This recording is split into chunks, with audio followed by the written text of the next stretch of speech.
खोज रहे हैं कि बाबा साहब ने ये प्रश्न जो उत्पन्न किया है कि 4 अर्य सत्य में जीवन दुखमय है, इस बात को क्या बुद्ध ने अपनी मूल शिक्षा में दिया है? ये शंका उन्होंने जाहिर की है। कहीं ये बात की मिलावट तो नहीं है, ऐसा बाबा साहब को डाउट है। तो हम देखते हैं बुद्ध ने जो पहला उपदेश सारनाथ में दिया 5 परिव्राजों को, उसमें वो क्या इस बात को बोलते हैं 4 अर्य सत्य में कि दुख है, जीवन दुखमय है, क्या ये बात इस सूत्र में आई है? ये हम अभी जांच कर रहे हैं। कुशल सेन की बातचीत हो चुकने के बाद परिव्राजकों ने बुद्ध से प्रश्न किया, क्या आप अब भी तपश्चर्या तथा काया क्लेश में विश्वास रखते हैं? बुद्ध का उत्तर नकारात्मक था। फिर बुद्ध क्या कह रहे हैं? बुद्ध ने कहा 2 सिरे की बात है,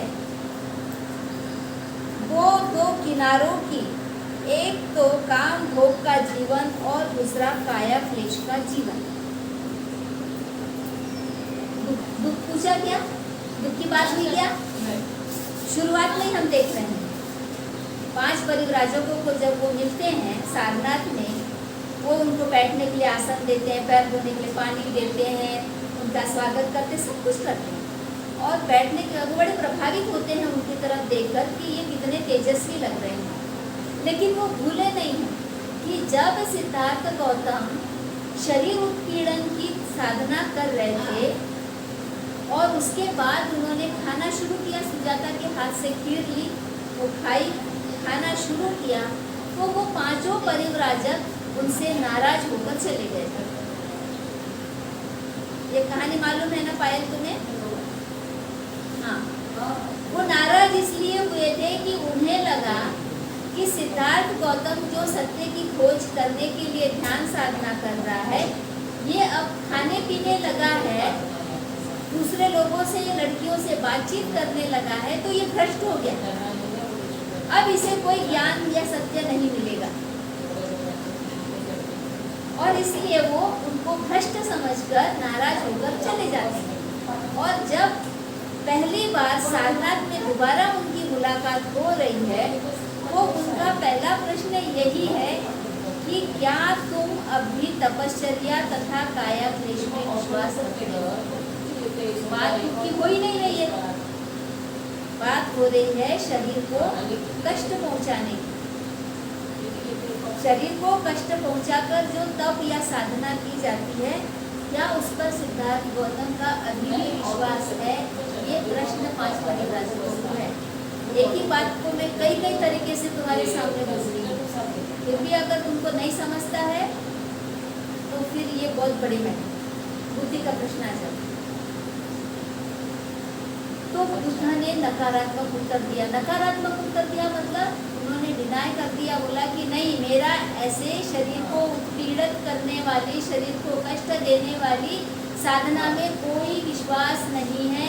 ये बात सिद्धार्थ बोल रहे हैं, या अभी बुद्ध हो गए हैं, बुद्ध उनको उत्तर दे रहे हैं। तो फिर क्या है? फिर वो बताते हैं कि 2 सिरे की बात है। 2 सिरे यानी 2 किनारे। कौन कौन से हैं 2 सिरे और 2 किनारे?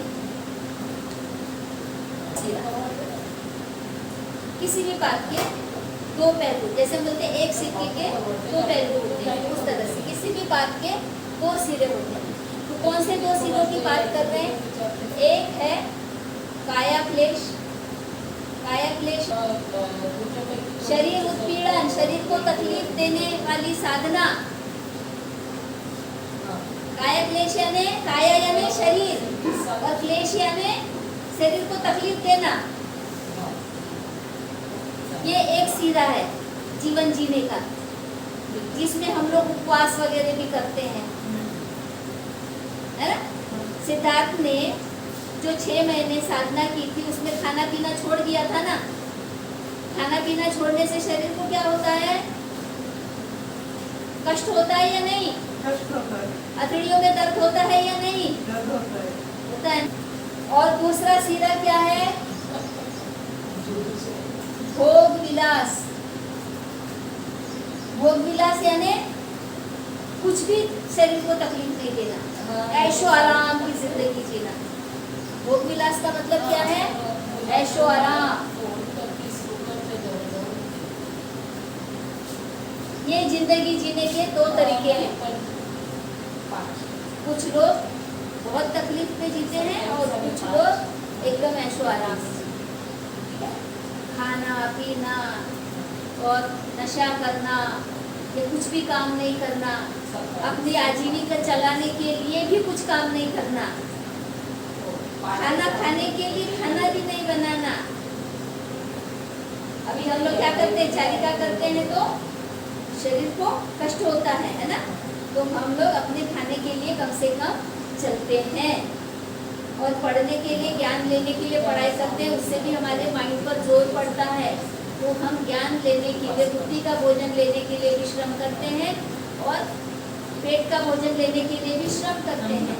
तो ये आ गया बीच में, ना हम ज्यादा शरीर को तकलीफ दे रहे हैं, ना ऐशो आराम कर रहे हैं। इसी को उन्होंने कहा है मध्यम मार्ग। बराबर? मध्यम मार्ग। ये भी गलत है और ये भी गलत है।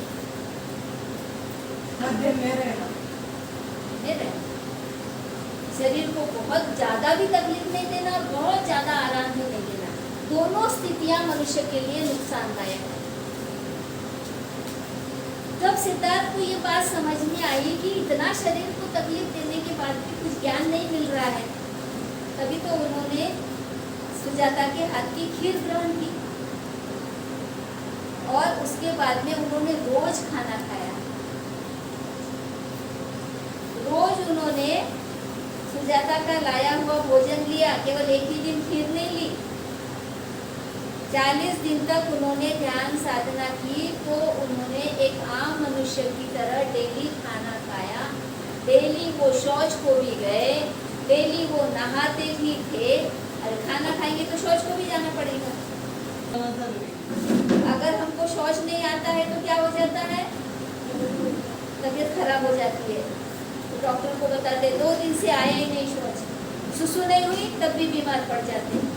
मतलब ये प्राकृतिक चीजें हैं। शरीर को नॉर्मल रखने के लिए खाना भी नॉर्मल बात है, शौच को जाना भी नॉर्मल है। ये प्रक्रिया होती रहनी चाहिए। और सिद्धार्थ ने एक आम नागरिक की तरह, आम आदमी की तरह खाना दिया। 40 दिन तक खाना भी बराबर टाइम पे खाते थे और टाइम पे ध्यान साधना भी करते थे, नहाते धोते भी थे। तो इस तरह से उन्होंने 40 दिन की साधना से मध्यम मार्ग खोज निकाला। और ये 2 प्रकार के जीवन जीने के मार्ग को उन्होंने कायक क्लेश और भोग विलास के जीवन को कहा ये मनुष्य के लिए हानिकारक है। यहाँ कहीं भी नहीं बोल रहे हैं वो 5 परिव्राजकों को, 4 हरिय सच्चे की बात कहाँ कर रहे हैं? बताइए जी। ये जो 2 चीजें हैं, इसके करने से समस्या उत्पन्न होती है। हाँ। कौन सी समस्या उत्पन्न होती है? शारीरिक और मानसिक दोनों होते हैं। वो बीमार होने लगता है। बराबर? अगर हमें बीमार नहीं होना है शारीरिक और मानसिक रूप से, तो हमें अपना ध्यान रखना पड़ेगा, शरीर का भी और मन का भी। तो वो मध्यम मार्ग है। समय से खाओ, समय से जाओ, समय पे सब करो, ध्यान साधना भी करो। ध्यान साधना ये ज्ञान लेने का मार्ग है। बराबर ना? सच तक पहुंचने का एक रास्ता है। तो ये चीज वो 2 अंतों की बात कर रहे हैं। कुछ लोग खाओ पियो मौज उड़ाओ, कल को तो मरना है ये कहकर तमाम वासनाओं में पड़े रहते हैं। और दूसरे जो होते हैं वो क्या कहते हैं? सब इच्छाओं का मूलोच्छेद कर देते हैं, सारी इच्छाओं को खत्म कर देते हैं। मुझे कुछ भी अच्छा नहीं लगता, मुझे ये नहीं चाहिए, मुझे वो नहीं चाहिए, मुझे ये नहीं करना, मुझे वो नहीं करना। दोनों भी अतियां हैं। बहुत ज्यादा खाना पीना मौज उड़ाना ये भी अति है, और सभी इच्छाओं को खत्म कर देना, ये भी अति है। ये बता रहे हैं उन 5 परिव्राजकों को। उन्होंने दोनों को आदमी की शान के योग्य नहीं माना। वे मध्यम मार्ग को मानने वाले थे, जो कि न तो काम भोग का मार्ग है और न काया क्लेश का। बुद्ध ने परिव्राजकों से प्रश्न किया, मेरे इस प्रश्न का उत्तर दो कि जब तक किसी के मन में पार्थिव व स्वर्गीय भोगों की कामना बनी रहेगी, पार्थिव यानी शारीरिक जो देह है, देह से संबंधित इच्छा, और स्वर्गीय भोगों की कामना यानी स्वर्ग की जो कल्पना की गई है कि उसमें बहुत सुख होता है, बहुत भोग विलास होता है, आनंद होता है, अप्सराएं शराब लेकर नाचती है, सबको पिलाती है ना, स्वर्ग का ऐसा वर्णन होता है ना। तो ये जो कामना बनी रहती है, कब ये कामना आती है? अगर कोई ध्यान साधना कर रहा हो और उसके मन में इस तरह की इच्छा हो कि मरने के बाद मुझे स्वर्ग मिले, और स्वर्ग में जितने भी आनंदित करने वाली सब चीज़ें हैं, विलास की चीज़ें हैं, वो सारी अगर मुझे मिल जाए, उस चाह से अगर वो ध्यान करेगा, तो क्या ये सही है? सही नहीं है। ये बात क्यों बोल रहे हैं वो? क्योंकि उस समय में जितने भी लोग तप करते थे, स्वर्ग की कामना से ही तप करते थे। बात समझ में आ रही है? बहुत सारे लोग, और आज भी ऐसा ही कर रहे हैं, आज भी बहुत सारे लोग ध्यान साधना करते हैं, तो उनके मन में ये कामना रहती है कि उन्हें मरने के बाद स्वर्ग मिले। तो ये तो कामना हो गई, कामावचर तो तुम्हारा काम करना है। आज मोक्ष बोलते हैं, मोक्ष बोलते हैं, शब्द चाहे जो भी बोले, कॉमन रूप से तो सबके मन में यही था। बुद्ध के समय में सारे जितने भी ब्राह्मण लोग वगैरह थे, ये लोग इसी तरह के ऋषि मुनि ऐसी कामना से तप करते थे। वो क्या कहते हैं, तब क्या उसका समस्त काया क्लेश व्यर्थ नहीं होगा? इतना शरीर को कष्ट देके ध्यान साधना कर रहे हैं, तप कर रहे हैं, किस लिए? तो उनको स्वर्ग का आनंद मिले। तो ये सारा तो बेकार गया ना, बेकार गया। इसलिए निस्वार्थ भाव से करना है, कुछ भी करना है तो बिना किसी कामना के करना है। तो उन्होंने उत्तर दिया परिव्राजकों ने, जैसा आप कहते हैं वैसा ही है। परिव्राजकों से पूछा उन्होंने कि क्या ये सही है कि इतना शरीर को कष्ट देके करते हैं और मन में कामना पली रहती है कि उनको स्वर्गीय भोग मिले, स्वर्ग का आनंद मिले? वो कह रहे कि बात तो सही है। परिव्राजक उत्तर दे रहे हैं, यदि आप काया क्लेश द्वारा काम तृष्णा को शांत कर सकते हैं, क्या बोल रहे हैं बुद्ध? यदि आप काया क्लेश द्वारा काम तृष्णा को शांत नहीं कर सकते, तो काया क्लेश का दरिद्र जीवन बिताने से आप अपने को कैसे जीत सकते हैं? आप बहुत शरीर को तकलीफ दे रहे हैं ध्यान करने में, लेकिन आपकी जो कामनाएं हैं, जो तृष्णाएं हैं, उसका अंत ही नहीं हो रहा है। तो वो कह रहे हैं कि ये करने से तुम्हें कुछ भी लाभ नहीं होगा, तुम अपने आप पर विजय प्राप्त नहीं कर रहे हो, तुम इंद्रियों के गुलाम हो, तुमने अपने आप पे कोई विजय प्राप्त नहीं की। यदि तुम ध्यान साधना करते समय ये चाह रहे हो कि तुम्हें स्वर्गीय भोग का आनंद मिले। परिव्राजकों से इसलिए इस भाषा में बात कर रहे हैं क्योंकि परिव्राजक तो इसीलिए ध्यान कर रहे थे, है ना? जब आप अपने आप पर विजय पा लेंगे, विजय कैसे पाएंगे? जब हमारे काम और तृष्णाएं शांत हो जाएगी, तब विजय पाएंगे। तभी आप काम तृष्णाओं से मुक्त होंगे, तब आपको काम भोग की कामना न रहेगी, और तब प्राकृतिक इच्छाओं की पूर्ति विकार पैदा नहीं कर सकेगी। बड़ी अच्छी बात है कि जब तुम ध्यान साधना करते हो और उस समय यदि तुम्हारे मन में किसी भी प्रकार की कामना है, कोई तृष्णा है, तो तुम्हारी सारी साधना बेकार चली जाएगी, तुमने अपने आप पे विजय प्राप्त नहीं की। और यदि ये करते करते तुम्हारी सारी कामनाएं, सारी तृष्णाएं शांत हो जाती है, तो तुमने अपने आप पर विजय पा लिया। उसके बाद की महत्वपूर्ण बात वो कह रहे हैं, तब प्राकृतिक इच्छाओं की पूर्ति तुम्हारे मन में कोई विकार पैदा नहीं करेगी। तुम्हारी सारी कामनाएं, वासनाएं शांत हो गई है, तब जरूरत पड़ती है कि तुम्हारी प्राकृतिक इच्छा पूरी हो। प्राकृतिक इच्छा कौन सी है? तो जीने के लिए खाना जरूरी है, रहने के लिए निवास जरूरी है, शरीर की रक्षा के लिए कपड़ा पहनना जरूरी है, और शरीर को स्वस्थ रखने के लिए हलचल जरूरी है, कुछ काम करना जरूरी है, चलना फिरना, उठना बैठना, ये सब जरूरी है। ये क्या है? प्राकृतिक जरूरतें। प्राकृतिक जरूरतों को हम इच्छा नहीं करते। बुद्ध ने मध्यम मार्ग जो बोला है वही है प्राकृतिक जरूरतें। मध्यम मार्ग का संबंध किससे है? प्राकृतिक जरूरतें। निकलेगा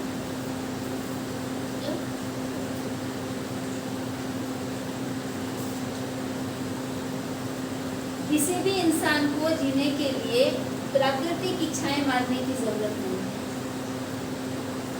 जिसने भी प्राकृतिक इच्छाओं का दमन किया है वो जी नहीं सकता। उदाहरण सिद्धार्थ गौतम खुद है कि 6 महीने तक उन्होंने खाने पीने की अपनी जो प्राकृतिक इच्छा थी उसका दमन किया था। बात बराबर है? प्राकृतिक इच्छा का दमन किया था तो क्या हुआ? मुझे ज्ञान मिल जाए, मुझे ज्ञान मिल जाए, मुझे ज्ञान मिल जाए, सारा ध्यान उसी में है। मुझे सच का पता लग जाए, सारा ध्यान उसी में। खाना पीना छोड़ दिया, सब प्राकृतिक बातें छोड़ दी जो एक जीव के लिए जरूरी है। ज्ञान कुछ भी नहीं मिलता, चक्कर आने लग गया, हड्डियों का ढांचा हो गया। और उससे उनको समझ में आया कि भाई ऐसे करने से, शरीर को तकलीफ देने से मुझे कोई ज्ञान नहीं मिलने वाला है, कोई प्रज्ञा नहीं आने वाली, और जिंदा रहने के लिए खाना जरूरी है, ये समझ में आ गया।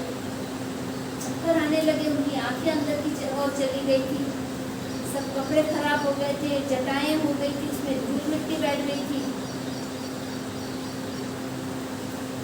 तो उनको पहली समझ तो यही आई, 6 महीने के उत्पीड़न से उनको यही समझ में आया कि भूखे पेट भजन ना होई।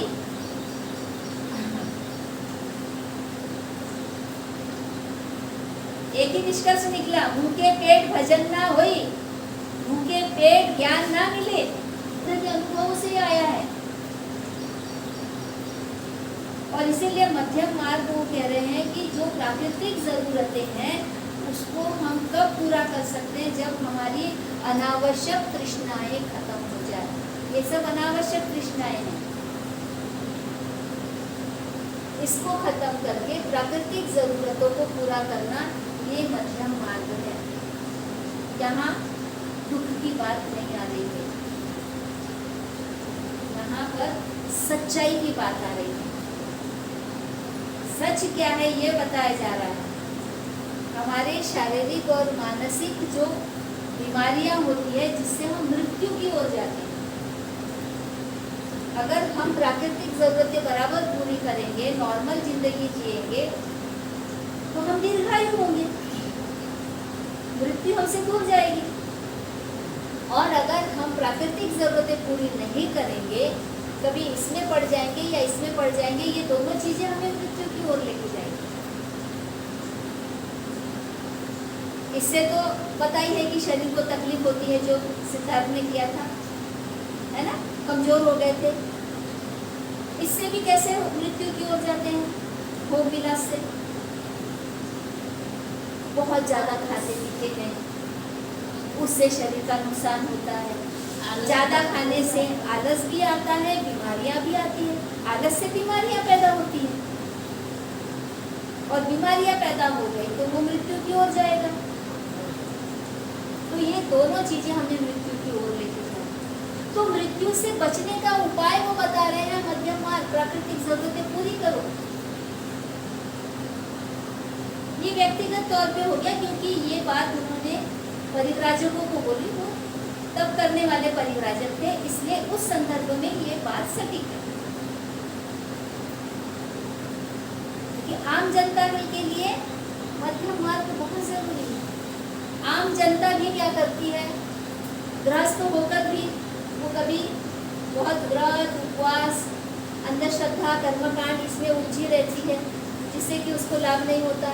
या फिर बहुत अमीर लोग जो होते हैं, श्रीमंत लोग होते हैं, वो बहुत खाते पीते मौज मस्ती करते हैं, जिससे कि उनको कई तरह की बीमारियां हो जाती हैं, तो वो मृत्यु की ओर जाते हैं।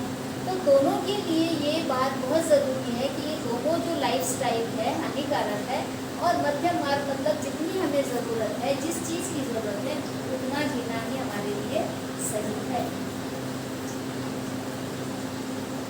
यहाँ पहले इससे अभी तक कहीं पर भी दुख शब्द नहीं आया, डायरेक्टली मध्यम मार्ग की बात आई है। और डायरेक्टली मध्यम मार्ग यानी चरम मार्ग। आगे क्या कह रहे हैं, बुद्ध बोल रहे हैं, आप अपनी शारीरिक आवश्यकताओं के हिसाब से खाना पीना ग्रहण करें। सभी तरह की काम वासना उत्तेजक होती है। काम वासना उत्तेजक होती है। कामुक अपनी काम वासना का गुलाम होता है। क्या कह रहे हैं कि शरीर की स्वाभाविक आवश्यकताओं की पूर्ति में बुराई नहीं है। सभी काम भोगों के चक्कर में पड़े रहना गंवारपन और नीच कर्म है। लेकिन मैं तुम्हें कहता हूँ कि शरीर की स्वाभाविक आवश्यकताओं की पूर्ति में बुराई नहीं है। बस क्लियर है ना, ज़्यादा इसको समझाने की जरूरत नहीं है। शरीर को स्वस्थ बनाए रखना एक कर्तव्य है। हर व्यक्ति का अपना ये महत्वपूर्ण कर्तव्य है कि वो शरीर को स्वस्थ बनाए रखे, अन्यथा तुम अपने मनोबल को दृढ़ बनाए न रख सकोगे और प्रज्ञा रूपी प्रदीप भी प्रज्वलित नहीं हो सकेगा। इसी बात को मैंने आसान शब्दों में बोला था कि यदि हमारा शरीर स्वस्थ नहीं है, हमारी बराबर शरीर की आवश्यकताओं की पूर्ति नहीं करते हैं, बराबर खाते पीते नहीं हैं, तो हम बीमार पड़ जाएंगे और शरीर हमारा अस्वस्थ हो जाएगा। तो उससे हमारा जो मनोबल है वो भी कमज़ोर हो जाता है। हमारा मनोबल कमज़ोर हो जाएगा तो उसमें प्रज्ञा रूपी दीपक नहीं जल सकता, यानी हम प्रज्ञावान नहीं हो सकते। समझ में आ रहा है? पक्का? हे परिव्राजकों, इस बात को समझ लो कि आदमी को इन दोनों अंत की बातों से सदा बचना चाहिए। एक तो उन चीज़ों के चक्कर में पड़े रहने से जिनका आकर्षण काम, भोग संबंधी तृष्णा पर निर्भर करता है। यह एक बहुत निम्न कोटि की बात है, अयोग्य बात है, हानिकारक है। तथा दूसरी ओर तपश्चर्या अथवा काया क्लेश से, क्योंकि वह भी कष्टप्रद है, अयोग्य है, हानिकारक है। इन दोनों अंतों से, इन दोनों सिरे की बातों के बीच में एक मध्यम मार्ग है, बीच का रास्ता। यह समझ लो कि मैं उसी मध्यम मार्ग का उपदेष्टा हूँ। इसमें क्लियर कर रहे हैं कि वे मध्यम मार्ग का उपदेश करने वाले हैं। पहले 3 अरिय सच्चे की कहीं पर भी बात नहीं हो रही। हालांकि उसका अर्थ हम वो निकाल सकते हैं। हम अर्थ कैसे निकाल सकते हैं?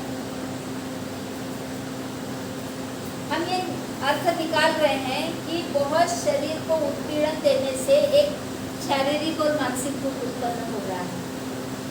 मतलब शरीर को कष्ट देना ये कारण हो गया दुख का। शरीर बीमार है, ये एक दुख है ना? उसका कारण क्या है कि हम शरीर को कष्ट दे रहे हैं, भोजन नहीं ले रहे हैं, उपवास कर रहे हैं, तो कारण हो गया। और अगर उसका निवारण करना है तो हमें क्या करना पड़ेगा? निवारण ये है कि हम अपने शरीर के ज़रूरत के हिसाब से खाएं, प्राकृतिक ज़रूरतें पूरी करें। तो इसको आम लोगों ने समझाने के लिए ये बोल दिया है कि दुख है, दुख का कारण है और दुख का निवारण है और दूर करने का मार्ग है। लेकिन बुद्ध के उपदेश में ये शब्द नहीं आ रहे हैं। इसका मतलब है कि दूसरों ने बुद्ध के इस उपदेश को समझाने के लिए दुख शब्द का प्रयोग किया, बुद्ध ने नहीं किया। क्लियर हुआ? बुद्ध ने दुख शब्द का प्रयोग नहीं किया, सीधे सीधे मध्यम मार्ग इस शब्द का प्रयोग किया है।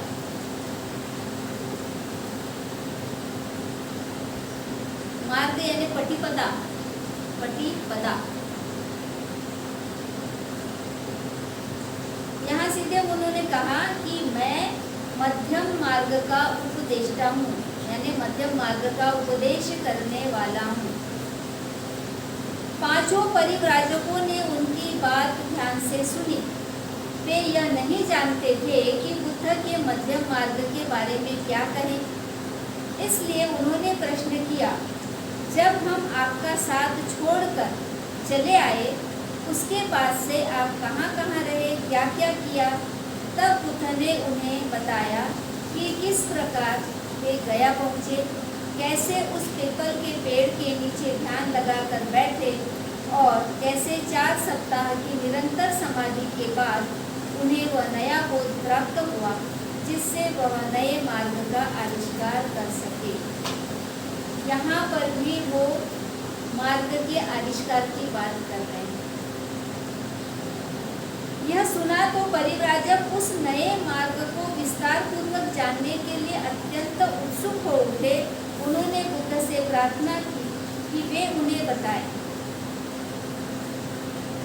अब तुमको फर्क समझ में आ गया होगा कि दूसरे लोग, दूसरे धर्म के लोग आम लोगों से जो बात करते हैं कि उनका ईश्वर, उनका परमात्मा, परमेश्वर जो कुछ भी है, रब है, ये सारे लोग क्या बात करते हैं? उनके जो पुरोहित है या उनके प्रचारक है वो क्या बात करते हैं लोगों से कि आप आइए, आपका जो भी दुख है उसके ऊपर यहाँ पर आपको समाधान मिलेगा।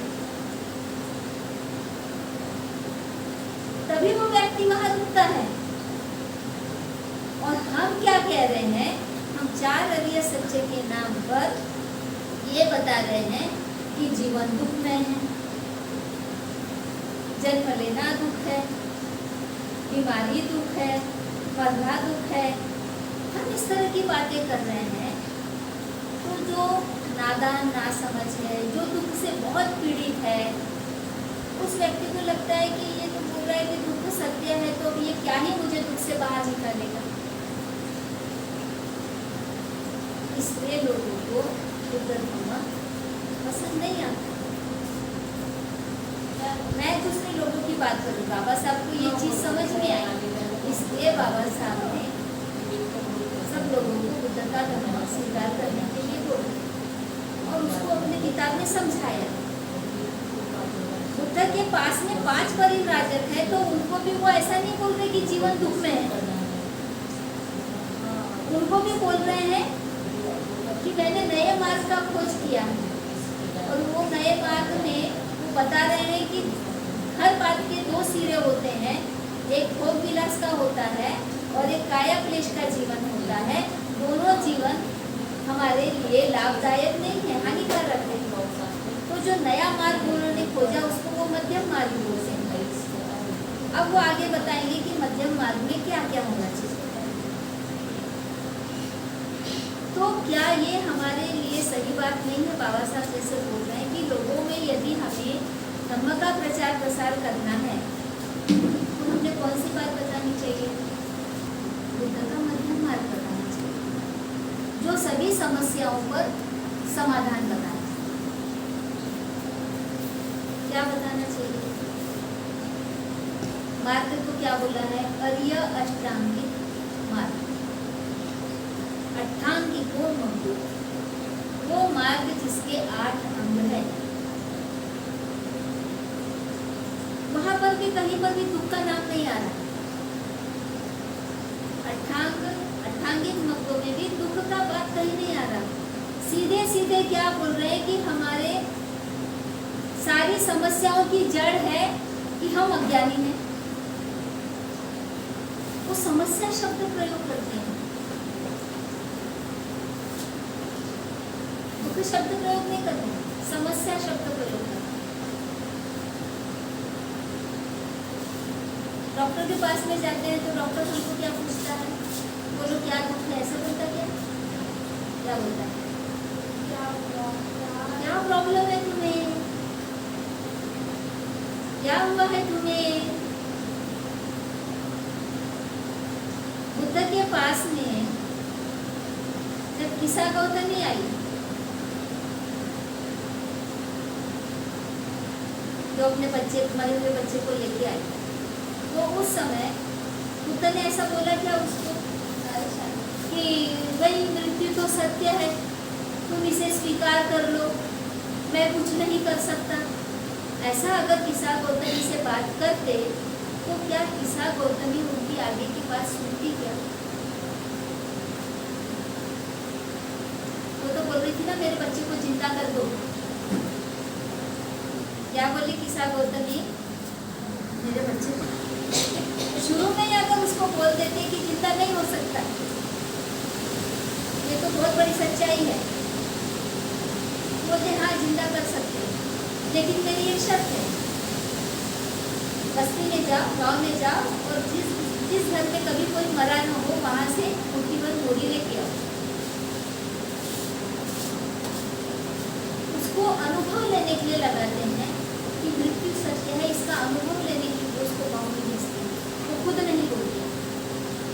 लोगों ने बोला था उसको कि अरे क्या इधर उधर भटक रही है, वो श्रमण गौतम है ना, उसके पास जा, वही तेरा भला करेंगे। वो जाती है उनके पास और वो देखो कैसे उसका समाधान खोज के बताते हैं। कोई भी डॉक्टर पेशेंट को ये नहीं बोलता कि तू बच नहीं सकता, बोलता है क्या कोई डॉक्टर? कितना भी सीरियस पेशेंट हो, डॉक्टर कभी पेशेंट को नहीं बोलता है कि तू बच नहीं सकता, तू इतने दिन में मरने वाला है या इतने समय में मरने वाला है, ऐसा डॉक्टर कभी पेशेंट को नहीं बोलता। अगर ऐसा कोई डॉक्टर बोलने लगे तो उसके दवाखाने में कोई पेशेंट ही नहीं जाएगा। यही बात है, बुद्ध एक डॉक्टर है और वो भले ही दुख सच है, हमको मालूम है जीवन में दुख है, हर चीज में दुख है, फिर भी वो बोलना नहीं है, क्योंकि एक साइकोलॉजिकल ट्रीटमेंट होती है दुखी व्यक्ति के साथ में। दुखी व्यक्ति को पहले आश्वासन देना होता है कि तुम्हारा दुख दूर किया जा सकता है, आखिरी बात पहले बोलो। चौथे नंबर की जो बात है ना, वो पहले बोलना है। अरे कुछ नहीं हुआ है तुमको, अभी ठीक हो जाओगे, 2-4 दिन में ठीक हो जाओगे, यही बोलता है डॉक्टर पेशेंट को। उसको पता रहता है कि ये ठीक होने वाला नहीं है, फिर भी वो बोलता नहीं। यही तो असली बात है। ट्रीटमेंट कैसे करें? बुद्ध का धर्म ये लोगों के लिए ट्रीटमेंट है, इलाज है। अगर हम पहले बोल देंगे कि दुख है दुख है दुख है, सब दुख है, मरना तो है, तो सभी लोग जीना छोड़ देंगे। और इसीलिए बड़ी संख्या में भिक्खु लोगों ने उस जमाने में आत्महत्या कर ली थी। जो धुतांगधारी भिक्खु थे, महाकाश्यप के साथ में रहते थे, जंगल में रहते थे और वो भोजन वगैरह नहीं करते थे, केवल कंदमूल खाते थे, चिथड़े पहनते थे। धुतांगधारी वैसे ही होते हैं जो जंगल में रहते हैं। महाकाश्यप के बहुत सारे हजारों की संख्या में शिष्य थे।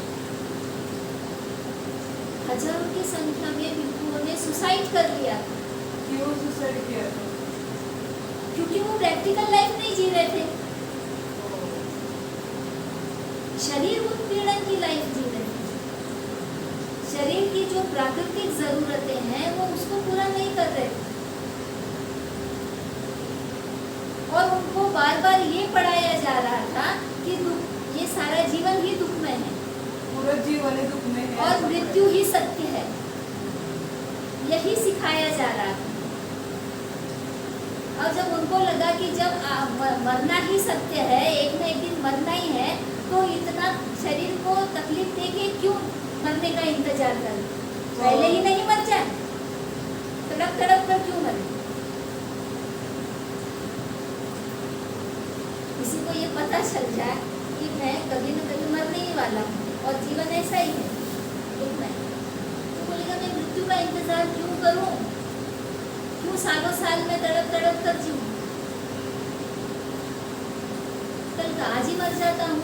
ये जो तकलीफ हो रही है ये खत्म कर देते हैं। जिंदा हूँ तो तकलीफ है, मर जाऊं तो तकलीफ से छुटकारा। बहुत सारे लोग क्या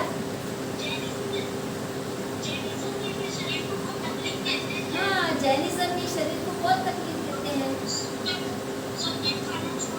हाँ, बिल्कुल। वो हॉस्पिटल में नहीं जाते, वो दवाई नहीं लेते, वो 60 दिन का उपवास करते हैं मरने के लिए। उपवास रख के वो मृत्यु का वरण करते हैं। इसीलिए तो जैनिज्म आम प्रैक्टिकल बात नहीं है, इसीलिए आम लोगों को वो पसंद नहीं है। ये तो सभी नहीं ले लेते जैनिज्म। जैन लोगों की संख्या क्यों कम है और बुद्ध को मानने वालों की संख्या ज्यादा क्यों है? यही तो फर्क है। बुद्ध ये मध्यम मार्ग बता रहे हैं, फ्लेक्सिबल है। उनको जिस चीज की जरूरत है वो करो बोल रहे। तुम्हारे जीने के लिए जिस चीज की जरूरत है वो करो। इसीलिए लोगों को ये पसंद आता है। लेकिन हम ही जो जीवाधारी प्रचारक है, हम ही लोग एक्सट्रीम लेवल का बताते हैं। हम 4 अगले सच्चे में अटके हुए हैं, जबकि हमारे लिए केवल अष्टांग मार्ग ही काफी है, खुद को भी समझने के लिए और दूसरों को भी समझाने के लिए। ज्यादा से ज्यादा अष्टांग मार्ग ही हमारे लिए यूजफुल। तो अभी तक के इसमें दुख की बात ही नहीं की है, केवल शरीर को कष्ट मत तो यही बात है। कहीं पर भी उन्होंने वो बात नहीं बोली। बाबा साहब बोल रहे कहीं ये मिलावट तो नहीं है, समझाने के लिए लोग बोलते हैं। शुरू में कोई भी अगर पेशेंट आता है तो उसको ये नहीं बोलना है दूर किया जा सकता है। तो मैंने बोली हाँ मुझे मालूम है दूर कैसे दूर किया जा सकता है। तो उनको बड़ा आश्चर्य हो गया, क्योंकि आज तक उनको ऐसा असर नहीं मिला होगा। तो ऐसे ही घूमते रहती है ना। बोले आपको मालूम है क्या, यीशु ने बताया है दुख को कैसे दूर करना है। मैंने बोली आपको मालूम है क्या कि यीशु से 500 साल पहले बुद्ध ने बताया है कि दुख को दूर कैसे करना है।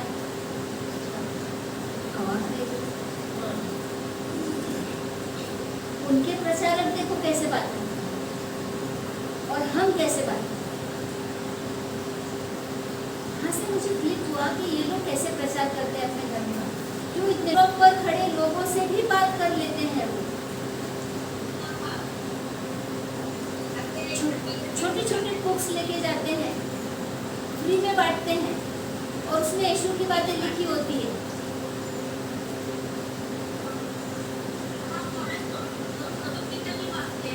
हाँ हाँ, आजकल हिंदू लोग भगवद गीता बांटते हैं। बाबा साहब ने इतना अच्छा यहाँ पे दिया हुआ है, लेकिन हमारे लोग ये किताब नहीं पढ़ते हैं। और हमारे जो डिपार्टमेंट है, पाली डिपार्टमेंट है, बुद्धिस्ट स्टडी डिपार्टमेंट है, इसमें भी बुद्ध और उनका धम्म नहीं पढ़ाया जाता। धम्मचक्र प्रवर्तन सूत्र सिलेबस का एक छोटा सा पार्ट, उसको भी डिटेल में नहीं समझाया जाता। ये सच है कि दुख पर ही काम किया है बुद्ध ने, लेकिन उपाय बताना जरूरी है। किसी दुखी आदमी को ये बोलना जरूरी है कि आओ बैठो पानी पियो। हम बताते हैं, तुम्हारी मदद करते हैं कि कैसे सब ठीक हो सकता है। तब लोग आकर्षित होंगे। जैसे बुद्ध ने किसा गौतमी से बात की, उनको मालूम था कि ये बच्चे को जिंदा नहीं किया जा सकता, फिर भी बोला ना। हाँ, उसको अगर ये वो बोलते कि मरा हुआ जिंदा नहीं हो सकता तो वो कहानी आगे बढ़ती कि किस्सा बोलते नहीं। यही बात समझाना चाहता।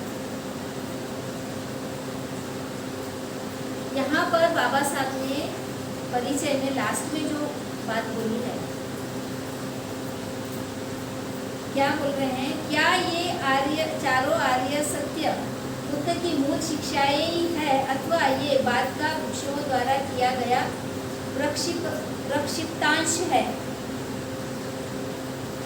और इन सारी समस्याओं पर वो क्या बोलते हैं? खुला विचार विमर्श करे, उन पर जितना भी प्रकाश डाला जा सके डालने का प्रयास करें। अगर हम इस पर चर्चा नहीं करते हैं, इसको और अच्छे से चिकित्सा करके नहीं समझते हैं, तो फिर हम हमारे प्रचार करने के तरीके कैसे बदलेंगे? हम प्रचारकों की बात कर रहे हैं, आम जनता को नहीं समझ में आया। अब हम शुरू में ही 4 आर्य सत्य बोल रहे हैं, उसमें पहला ही बोल रहे हैं कि जीवन दुखमय है, जन्म लेना दुख है, मरना दुख है। तो वो आदमी आगे की नहीं सुनेगा। मैंने डॉक्टर का भी उदाहरण दिया है कि डॉक्टर भी पेशेंट को बोलता है कि तुम जल्दी ठीक हो जाओगे, और वो ये नहीं बोलता क्या दुख है, क्या समस्या है तुम्हारी, कहाँ दर्द है,